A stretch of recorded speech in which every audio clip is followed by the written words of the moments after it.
برضي الله تعالى وحضرة النبي محمد صلى الله عليه وسلم جميع أزواجه وذريته وجميع صحابة الكرامة العظيم جميع الأنبياء والمرسلين جميع الملائكة المقربين جميع الفقهاء والمحدثين والقراء والمفسرين والسادة السلوك والمحققين والأعوان جميع الأولياء كالمشارق العبد والموالدين وإلى أرواح جميع مشايخنا ومعلمنا وأستاذنا ومدرسنا ولجميع آبائنا وأمهاتنا جميع والدينا جميع أولادنا ولجميع المؤمنين والمؤمنات والمسلمين والمسلمات الإمام زين الدين الألباني شيخ الله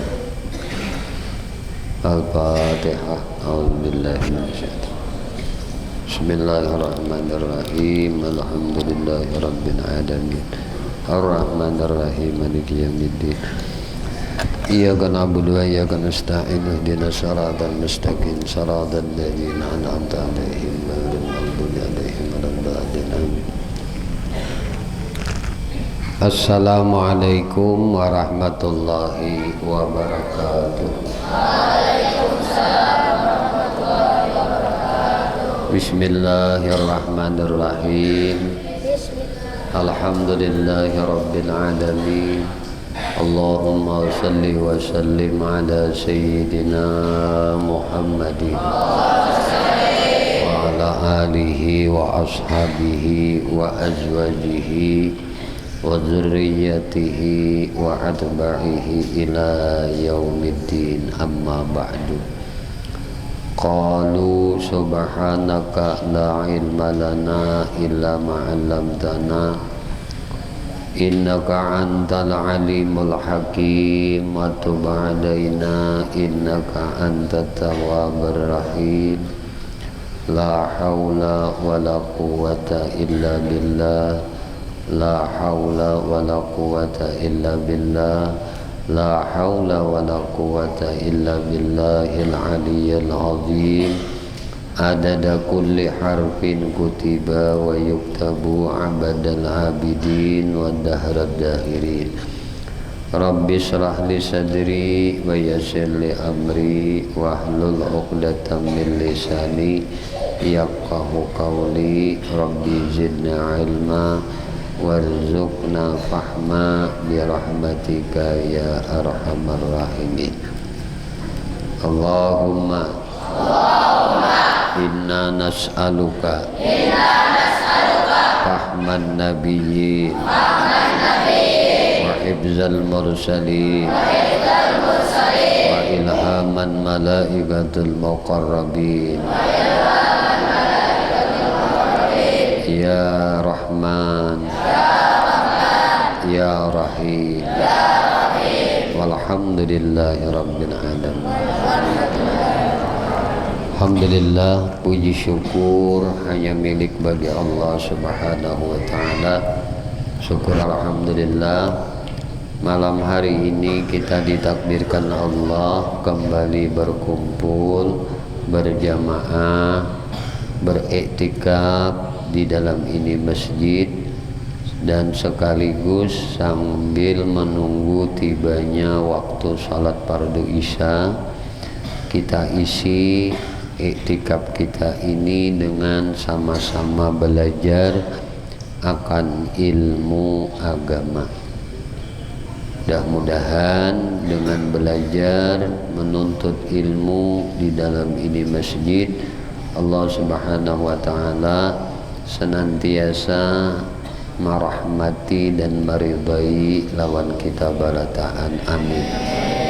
Salawat teriring salam tercurah terlimpah selalu kepada baginda Nabi kita Muhammad sallallahu alaihi wasallam, juga kepada para keluarga sidin, sahabat-sahabat sidin, zuriat-zuriat keturunan sidin, dan para pengikut-pengikut sidin ila akhir zaman. Allahumma salli ala sayyidina Muhammad wa ala alihi. Kembali pada malam hari ini, karena setiap kali pengajian di Masjid Nurul Iman itu kitabnya berbeda-beda. Jadi ada kita ngaji kitab tafsir Jalalain 1 minggu. Minggu kedua ngaji kitab Irsyadul Ibad. Minggu ketiga kita ngaji kitab hadis Riyadhus Shalihin. Minggu keempat kita ngaji kitab Syiarus Salikin. Jadi anak-anak Abah, kalau ada rezekinya orang tua boleh membeli kitab. Pertama yang harus kalian sudah ada itu 2 kitab, kitab Tafsir Jalalain dan kitab Riyadhus Shalihin. Yang 2 kitab ini boleh dibeli, ya, nanti bisa dipesan dengan Gus Padin atau dengan Ustadz Lutfi, ya. Pertama namanya kitab Irsyadul Ibad, ya, yang sudah diterjemahkan dalam bahasa Arab Melayu. Yang kedua namanya kitab Syiarus Salikin, itu 2 jilid, ya. Nah, jadi malam ini kita ngaji kitab Irsyadul Ibad, yang ada pulpen, yang ada buku, yang ada ilmu, yang manfaat, di samping didengar juga boleh ditulis, ya.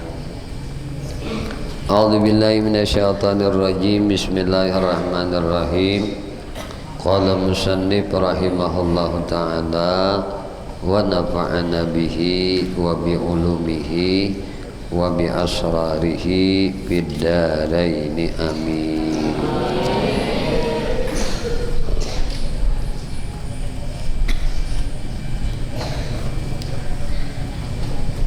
Bismillahirrahmanirrahim. Masih dalam pasal tentang mengungkit-ungkit sedekah.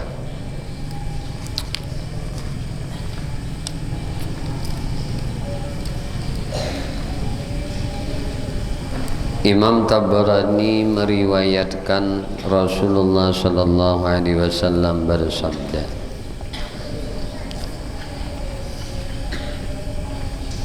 maukah kuberitahukan kepada kalian tentang Khidir?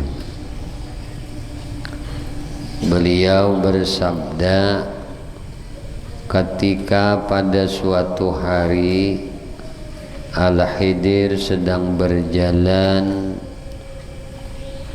Bani Israel, tiba-tiba ia dilihat oleh seorang budak makatib, budak yang ingin menebus dirinya untuk merdeka. Budak itu berkata kepadanya, bersedekahlah kepadaku, niscaya Allah akan mengaruniakan berkat kepada Tuhan.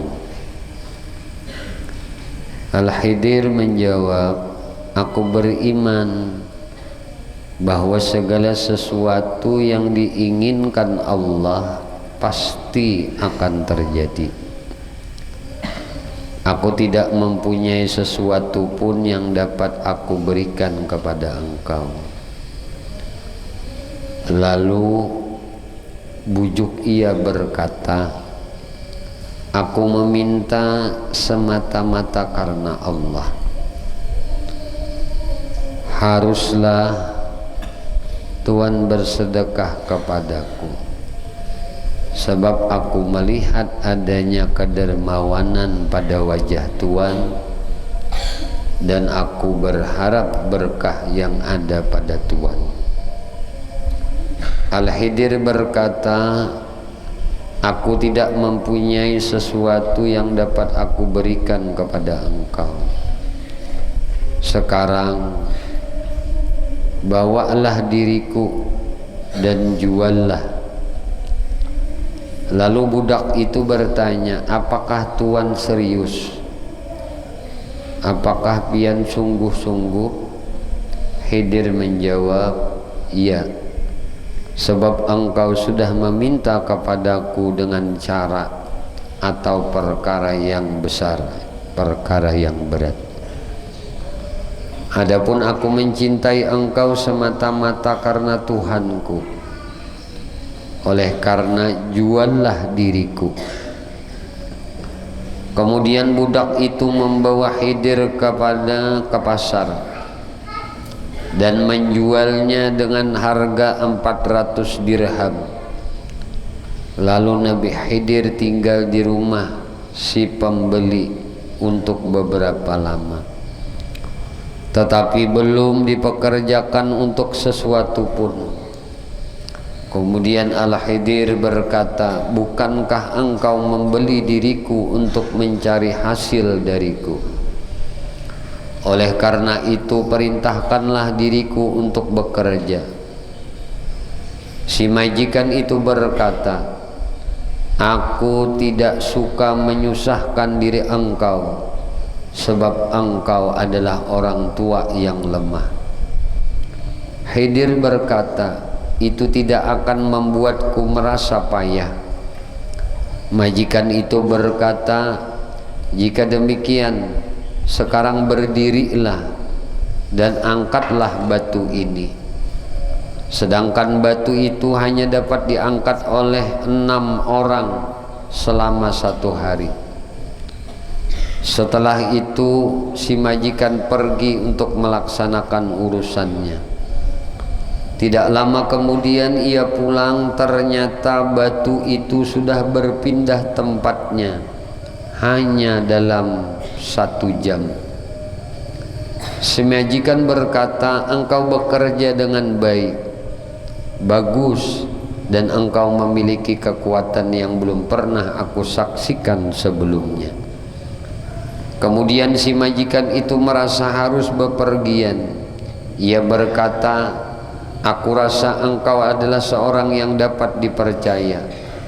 Oleh karena itu jagalah keluargaku dengan penjagaan yang baik. Al-Khidir berkata, perintahkanlah kepadaku untuk suatu pekerjaan. Majikan itu berkata, aku tidak suka membuat engkau merasa payah. Khidir berkata, aku tidak merasa payah. Majikan itu berkata, jika demikian, buatlah batu-batu untuk rumahku sampai aku pulang. Lalu si majikan berangkat pergi. Ketika ia pulang, ternyata bangunannya sudah jadi. Majikan itu berkata, aku bertanya kepada engkau semata-mata atas nama Allah. Lalu ujar si majikan tadi, apa yang membuat engkau mampu dan siapakah sebenarnya diri engkau? Al-Khidir berkata, aku telah bertanya kepadaku, engkau telah bertanya kepadaku semata-mata atas nama Allah, dan demi nama Allah itu pula maka aku menjadi budak. Lebih lanjut Khidir berkata, aku akan menjelaskannya kepada engkau siapa aku. Aku adalah Khidir, seperti yang sudah engkau dengar. Ada seorang miskin atau budak minta sedekah kepadaku, sedangkan diriku tidak mempunyai sesuatu pun yang dapat kuberikan kepadanya. Kemudian ia pun meminta kepadaku atas nama Allah. Oleh karena itu aku serahkan kepadanya diriku. Lalu ia menjual diriku, dan kujelaskan kepada engkau bahwa orang yang dimohon dipinta melalui nama Allah, tetapi ia menolak kepada yang meminta, padahal ia mampu memberinya, niscaya ia akan berdiri pada hari kiamat hanyalah kulitnya tanpa daging, dalam keadaan terengah-engah. Ujar Nabi Khidir, apabila orang itu dimintai pertolongan, yang mana orang memintai pertolongan tadi menyebut nama Allah. Nah, aku minta tolong lawan ikam atas nama Allah. Nah lalu nang dipintai tolong tadi, nah kada mau menulungi, padahal inya kawa menulungi orang nang meminta tolong tadi. Niscaya orang nang ini kena akan berdiri pada hari kiamat hanyalah kulitnya tanpa daging, dalam keadaan terangah-angah. Kulitnya aja ada, dagingnya kada ada. Maka majikan itu berkata, aku beriman kepada Allah dan aku telah menyusahkan engkau wahai Nabi Allah. Andai kata saja aku mengenal Tuhan. Al-Khidir berkata, tidak mengapa, dan engkau telah berbuat baik dan bersikap tulus. Majikan itu berkata, ku pertaruhkan ayah dan ibuku demi Tuhan wahai Nabi Allah. Tetapkanlah keluarga dan hartaku sesuai dengan kehendak Tuhan, atau Tuhan aku merdekakan. Al-Khidir berkata, aku lebih suka engkau merdekakan sehingga aku dapat beribadah kepada Tuhanku. Lalu majikannya tadi memerdekakannya. Lalu Al-Khidir berkata, segala puji bagi Allah yang telah menempatkan diriku ke dalam perbudakan kemudian menyelamatkan darinya. Ya Allah, jadikanlah diri kami dalam golongan orang-orang yang berbuat baik kepada saudara-saudara muslim dan menjadi orang-orang yang berhasil mencapai surga. Amin. Bab tentang berpuasa. Ada satu bab tentang berpuasa. Ini sudah kita kaji di bulan Ramadan. Kemudian kita masuk lagi bab yang lain di dalam kitab Irsyadul Ibad ini.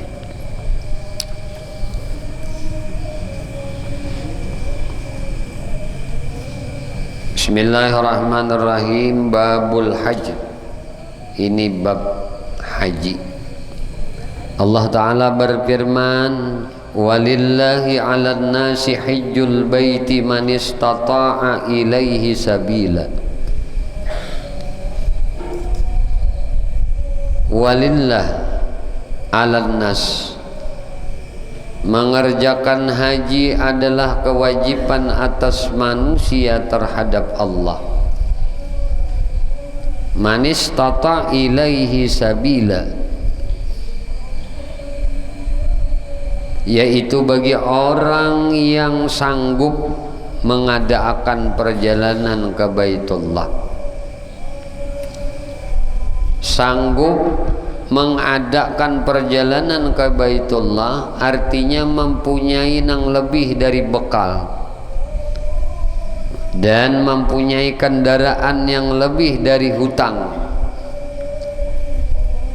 Jadi syaratnya mempunyai yang lebih daripada bekal, sanggup, dan mempunyai yang lebih kendaraan yang lebih dari hutang, dan tanggungan yang ditanggungnya pulang pergi.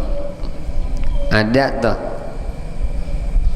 Al-Imam Bukhari dan Imam Muslim meriwayatkan dari Abi Hurairah radhiyallahu anhu, ia berkata, Rasulullah sallallahu alaihi wasallam bersabda, ayyuhan nas qad faradallahu alaikumul hajja fahujju man hajja lillah falam yarfus walam yafsuq kharaja min zunubihi kayaumi waladathu ummuhu wal umratu ilal umrati kafaratun lima bainahuma wal hajjul mabrur laisa lahu jazaun illal jannah.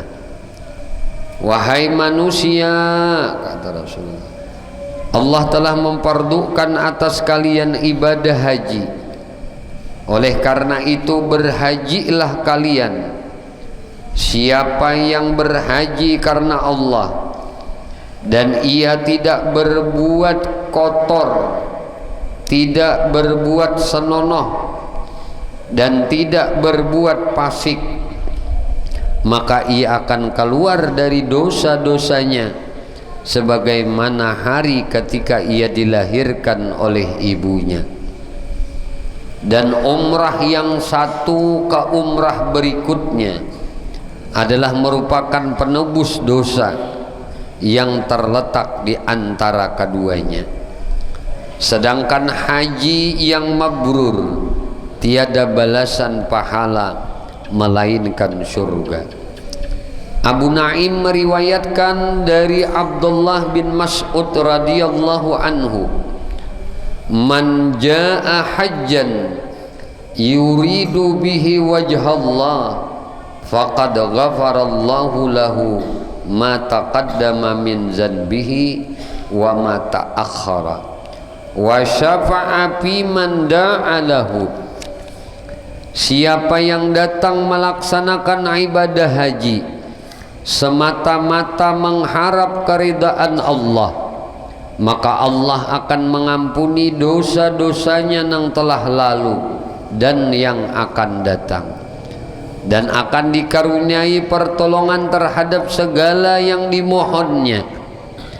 Imam Ahmad dan Ibnu Ma'di dan Abu Ya'la meriwayatkan dari Jabir bin Abdullah radhiyallahu an, man qada nusukahu wa salimal muslimuna min lisanih wa yadih ghufira lahu ma taqaddama min zanbihi wa ma ta'akhkhara.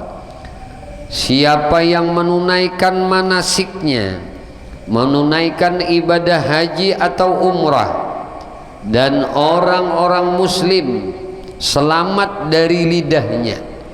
Jadi siapa nang beribadah haji atau beribadah umrah dan orang-orang muslim itu selamat dari lidahnya, dan orang-orang muslim itu selamat dari tangannya, lidahnya selamat orang muslim, nah kemudian tangannya pun orang-orang muslim yang lain selamat. Nih orang ini bahaji atau berumrah maka diampuni, niscaya diampuni baginya dosa-dosanya yang telah lalu dan yang akan datang. Imam Tabrani meriwayatkan dari Abdullah bin Zar radhiyallahu anhu, hujju fa innal hajja yaghsiluz dzunuba kama yaghsilul ma'ud darana. Berhajilah kalian, sebab ibadah haji itu dapat membasuh dosa-dosa sebagaimana air dapat membasuh kotoran tubuh. Imam At-Tirmidzi dan Imam Baihaqi meriwayatkan dari Ali radhiyallahu anhu, man malaka zadan warahilatan tublighuhu ila baitillah walam yahujja fala alaihi ayyamuta yahudiyan au nasraniyan. Rasulullah sallallahu alaihi wasallam bersabda, barang siapa yang memiliki bekal, siapa yang memiliki kendaraan, bekal dan kendaraan yang dapat menyampaikannya ke Baitullah, kemudian ia tidak pergi haji, maka tidak ada yang dapat menghalanginya untuk mati sebagai seorang Yahudi atau sebagai seorang Nasrani. Nyatakan anak-anak Abah Barataan, apabila kalian nanti dewasa, kalian sudah berusaha, diberi kemampuan oleh Allah rezeki yang halal, dan kalian mampu untuk berhaji, maka jangan ditunda-tunda. Maka apabila menunda-nunda, nah, tidak ada yang dapat menghalanginya untuk mati sebagai seorang Yahudi atau seorang Nasrani. Jadi orang ini matinya kena kadang-kadang menghalanginya tuh jadi orang Yahudi atau jadi orang Nasrani. Itu kena bila seseorang itu diberi kemampuan oleh Allah, ongkosnya ada, memiliki bekal ada, kendaraannya ada yang dapat menyampaikannya ke Baitullah, tapi nya kada mau. Nah, banyak keperluan ini dan itu ujarinya camai-camai, lalu kada sampat bahaji dikarenakan inya kada, nah, kada hendak melakukan itu tadi untuk kegunaan kepentingan yang lain, maka orang ini kadada nang menghalangi inya untuk mati sebagai seorang Yahudi atau sebagai seorang Nasrani. Naudzubillah kita. Nah, jadi niat mulai hari ini berniat untuk beribadah haji ataupun ibadah umrah.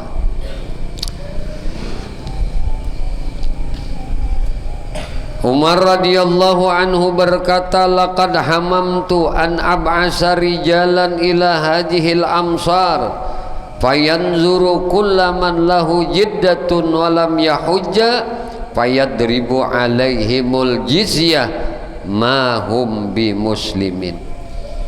Ujar Sayyidina Umar radhiyallahu anhu, aku artinya ingin aku mengutus sejumlah petugas ke kota-kota ini untuk memperhatikan atau memeriksa setiap orang yang mempunyai kemampuan tapi tidak melaksanakan ibadah haji.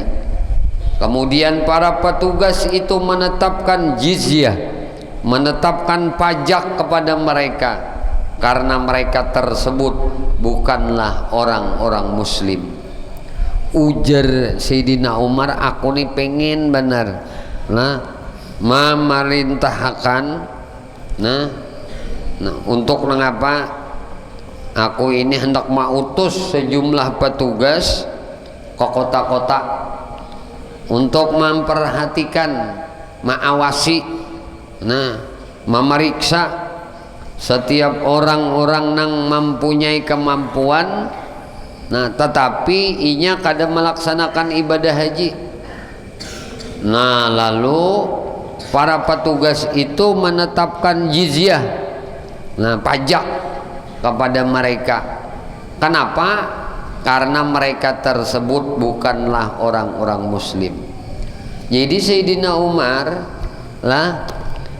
sidin nih berkeinginan hendak mengutus orang untuk mengetahui orang-orang perkotaan yang diberi kemampuan untuk melakukan ibadah haji tapi inya kada mau berhaji. Ujar Sayyidina Umar, pungut pajak lawan orang neto. Karena inya nang kaya orang kada Islam. Maka orang nang kada Islam hidup di benua orang Islam yang mana kepemerintahannya berdasarkan aturan Islam, maka orang non muslim nang hidupnya, keluarganya dijamin keselamatannya, maka mereka harus bayar pajak. Orang nang diberi kemampuan di perkotaan, ujar Sayyidina Umar,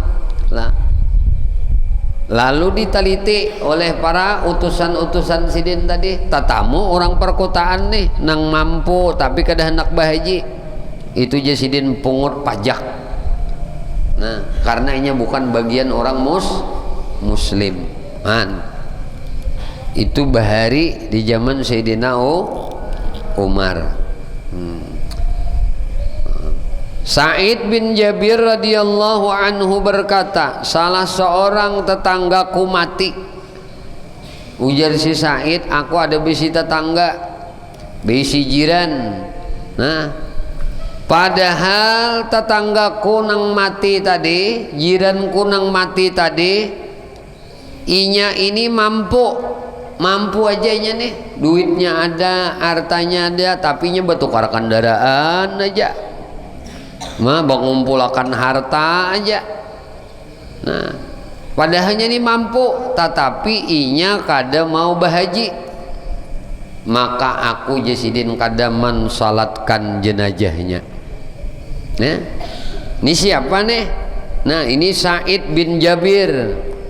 Sidin berisi tetangga Sidin ini sugih, mampu aja untuk beribadah haji, tapi orang ini kada mau bahaji. Tapi tetangga nih lawan Said bin Jabir ini nih. Lalu jadi Sidin bayinya mati, aku kada hendak menyembah yang akan ninya. Kenapa kada hendak menyembah yang akan ninya? Nah, karena orang yang diberi kemampuan tadi kan model bahasanya nih macam-macam itu anuannya lah, penafsirannya. Kenapa Sidin kada menyembah yang akan, bisa aja bukan dari golongan orang muslim. Nah, pandangan Sidin toh kan tadi ujar Sayyidina Umar, bila orang tuh diberi kemampuan orang perkotaan ini lah, bekalnya ada, ongkosnya ada, tapi nya kada hakun bahaji, duitnya ada, motor behunggangan aja 4-5 buah bisa motor bahaji kada mau. Nah, ini bahaya nih lah, bahaya muninya mati lah, muninya mati tah iya nang kayak ini nih, kayak Said bin Jabir ini. Aku di sini bisa tetangga kada hakun kusambah yang akan jenazahnya. Kenapa? Bapak menyembah yang akan mun orang nang sudah dianggap keluar dari orang muslim. Ada lagi disembah yang akan orang nang non muslim nih tah, kada disembah yang akan lagi. Ada Sayyidina Umar ambil Sidin pajak karena orang kafir hidup di perkampungan benua negara orang Islam, maka untuk selamat dirinya dia harus bayar upeti, bayar pajak. Kan Sayyidina Umar menganggap orang yang diberi kemampuan pada bahaji lah itu dikenakan pajak. Sebuah kisah, ini kisah bah ini ampihan wallahualam isya dah. Dikisahkan oleh Al-Yafi bahwa ada sejumlah pedagang bepergian di lautan hendak menuju menunaikan haji. Tiba-tiba kapalnya pecah, sedangkan waktu pelaksanaan haji sudah sempit. Di dalam kapal tersebut ada seorang yang mempunyai barang-barang dagangan dalam jumlah 50.000 dirham.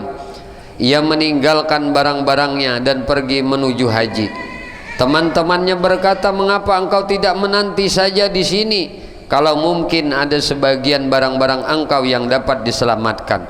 Maka ia menjawab, "Demi Allah, sekiranya pun aku dapat memperoleh dunia seluruhnya, niscaya aku tidak akan mengutamakannya dibanding ibadah haji."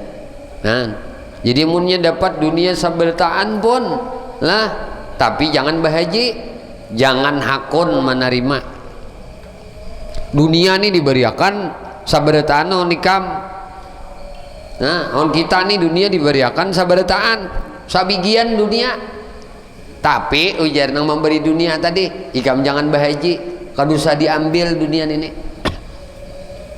Nah, ini dunia bertaan, batu baranya diberi lawan ikam, sawitnya diberiakan lawan ikam, pulau-pulaunya diberiakan lawan ikam, emasnya diberiakan lawan ikam, intannya diberiakan lawan ikam. Tapi ujar nang memberi tadi, lah ujar nang memberi tadi, jangan bahaji ikam. Kan usah ikam ambil dunia ini jadi.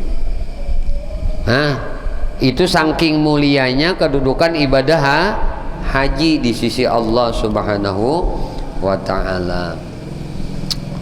Inya menjawab si orang sugih tadi, maka banyak benar. Lihat nang inya tinggalkan ti 50.000 dirham.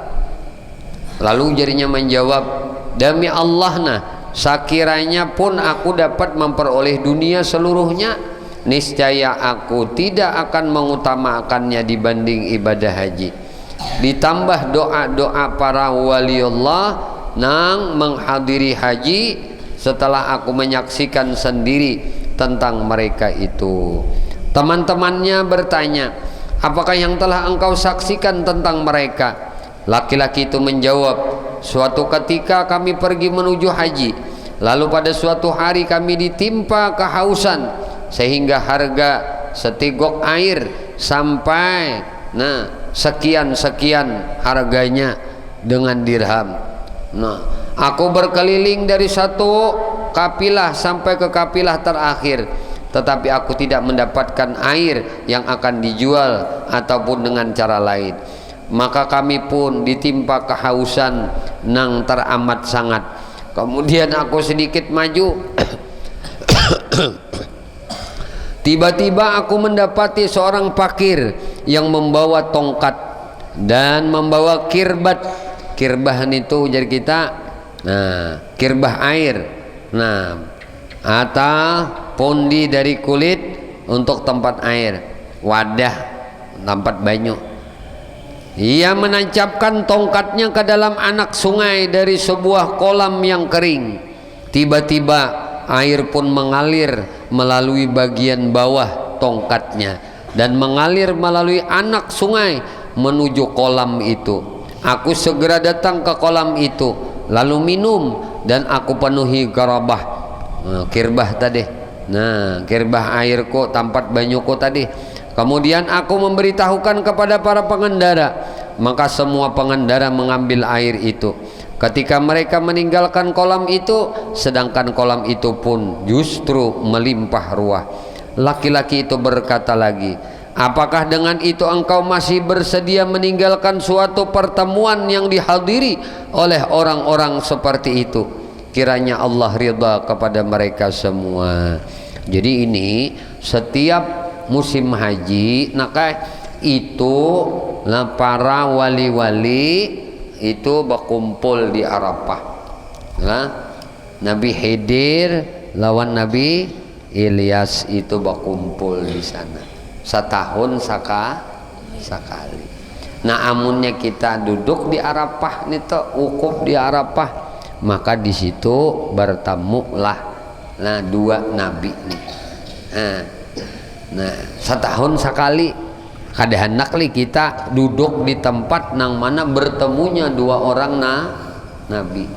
Maka bila di tempat itu duduknya para nabi, insya Allah orang-orang yang di tempat itu mendapatkan rahmat, curahan maghfirah dari Allah Subhanahu wa ta'ala.